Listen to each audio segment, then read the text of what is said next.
प्रयागराज में होगी यूपी के विकास की बात। विकसित यूपी बैठक प्रयागराज जल्द आ रहा है।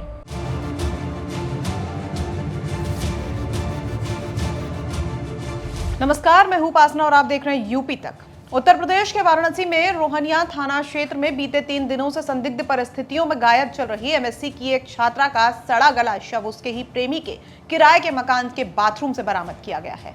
यह खौफनाक वारदात सामने आने के बाद पूरे इलाके में सनसनी फैल गई है और हर कोई स्तब्ध है। पुलिस की शुरुआती जांच के मुताबिक मृतका श्रेया उपाध्याय बीते 18 अगस्त को कॉलेज जाने के लिए अपने घर से निकली थी, जिसके बाद वो रहस्यमय तरीके से लापता हो गई थी। परिजनों की खोजबीन और पुलिस की सर्विलांस के आधार पर जब मृतका की मां प्रेमी के बच्छाओं स्थित कमरे पर पहुंची तो वहां ताला बंद मिला। इसके बाद प्रेमी के ननिहाल से चाबी मंगवाकर जब कमरा खोला गया तो अंदर भीषण बदबू के बीच छात्रा का शव मिला। इस खौफनाक वारदात को अंजाम देने के बाद आरोपी प्रेमी मौके से ही फरार हो गया है। पुलिस ने शव को कब्जे में लेकर पोस्टमार्टम के लिए भेज दिया है और मामले की गहराई से छानबीन शुरू कर दी गई है। इलाके के राजा तालाब क्षेत्र के मरुई जमुनी गांव के रहने वाले सुनील उपाध्याय की इकलौती बेटी श्रेया उपाध्याय जगतपुर पीजी कॉलेज में एमएससी फर्स्ट ईयर की स्टूडेंट थी। बीते 18 अगस्त को रोजाना की तरह वो कॉलेज के लिए गई, लेकिन शाम तक वापस नहीं लौटी। प्रारंभिक जानकारी के मुताबिक श्रेया के पिता ने उसकी शादी पास के ही गांव के किसी दूसरे युवक से तय कर दी थी, जिससे विवाद की आशंका जताई जा रही है। परिजनों की शिकायत पर जब पुलिस ने छात्रा का मोबाइल नंबर सर्विलांस पर लगाया तो उसकी अंतिम लोकेशन बच्छाओं स्थित मालवीय इंटर कॉलेज के पास मिली। खोजबीन के दौरान श्रेया की मां और उसके चचेरे भाई को पता चला कि चेलापुर निवासी विवेक चौबे, जिससे श्रेया का परिचय था, वो भी गायब है। इसके बाद विवेक के मीरापुर स्थित ननिहाल से उसके मामा के घर में रखे एक बैग से बच्छाओं वाले कमरे की चाबी मिली। चाबी को लेकर जब श्रेया की मां कमरे पर पहुंची और दरवाजा खोला तो अंदर बाथरूम में श्रेया का शव बुरी हालत में मिला। परिजनों का सीधा आरोप है कि प्रेमी ने ही बेरहमी से छात्रा की हत्या कर दी और फिर शव को बाथरूम में छिपा दिया।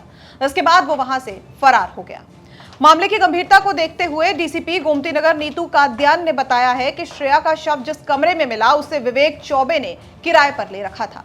आरोपी विवेक की जल्द से जल्द गिरफ्तारी के लिए पुलिस की 4 विशेष टीमों का गठन कर दिया गया है। देखिए, आज 112 पर हमें सूचना प्राप्त हुई कि थाना रोहनिया के अखरी क्षेत्र के एक मकान में करीबन 20 से 22 वर्ष की लड़की की डेड बॉडी मिली है। मौके पर तुरंत मुआयना किया गया और फील्ड यूनिट को भी बुलाया गया। आगे की जानकारी पता करने पे यह ज्ञात हुआ है कि शव की पहचान श्रेया उपाध्याय के रूप में हुई है। इनके पिता का नाम सुनील उपाध्याय है, जो कि ग्राम मरुई, थाना राजा तालाब के निवासी हैं। जब पुलिस ने परिवारजनों से पूछताछ की तो उन्होंने बताया कि उनकी बेटी 18 अगस्त को सुबह कॉलेज के लिए निकली थी और घर वापस नहीं आई। उनके द्वारा यह भी बताया गया कि जहां से लड़की का शव बरामद हुआ है वह कमरा विवेक चौबे नाम के आदमी द्वारा किराए पे लिया गया था, जो कि इनका दूर का रिश्तेदार भी है। परिवारजनों द्वारा विवेक चौबे के खिलाफ लिखित तहरीर दी गई है और मर्डर की धाराओं में मुकदमा पंजीकृत कर दिया गया है। तुरंत गिरफ्तारी के लिए हमने 4 टीमों का गठन कर दिया गया है और इसमें जल्दी ही कार्रवाई होगी। तो एक परिवार की इकलौती बेटी जिसकी आंखों में कुछ कर गुजरने के सपने थे। माँ बाप को उम्मीद थी कि बेटी पढ़ लिख कर अपने पैरों पर खड़ी होगी तो फक्र से उनका सर भी ऊंचा होगा, लेकिन कौन जानता था कि यही बेटी माँ बाप को ऐसी हालत में मिलेगी कि उसको पहचानना भी मुश्किल हो जाएगा। अब पुलिस इस पूरे मामले की तफ्तीश में जुटी हुई है और परिवार को उम्मीद है कि उनकी बेटी की मौत के पीछे जिसका भी हाथ है उसको जल्द से जल्द सलाखों के पीछे पहुंचाया जाए।